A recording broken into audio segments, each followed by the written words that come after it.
The rules of global warfare are being rewritten at this very moment. And the shift isn't happening in a lab. It's happening on the front lines. For years, Iran's drone swarms have been a nightmare for international security, spreading chaos from the oil fields of the Gulf to the cities of Europe. But a new player has just entered the Middle East, and it's the last one anyone expected. Ukraine, battle-hardened and resilient, is now taking its expertise to the heart of the desert to shut down the Iranian threat once and for all.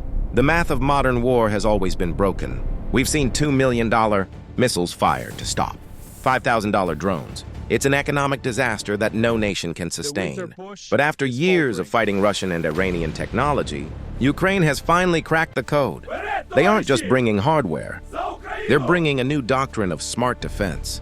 In a historic move, Kyiv is now aligning with Gulf capitals to neutralize these flying kamikazes using low-cost, high-tech solutions that have already been proven in the trenches of Eastern Europe. But this isn't just a local conflict. A new global axis is emerging in the shadows. While Moscow and Beijing provide the logistical and digital brains behind Iran's aggression, the West is shifting its strategy. Washington is moving past the era of long negotiations, with strategic targets like Kharg Island, the lifeblood of the Iranian economy, now firmly in the crosshairs. This is no longer just about regional stability.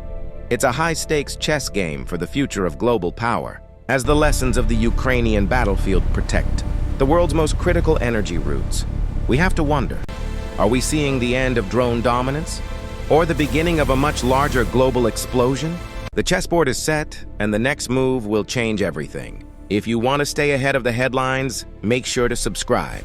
The world is changing fast, and we are here to break it down for you.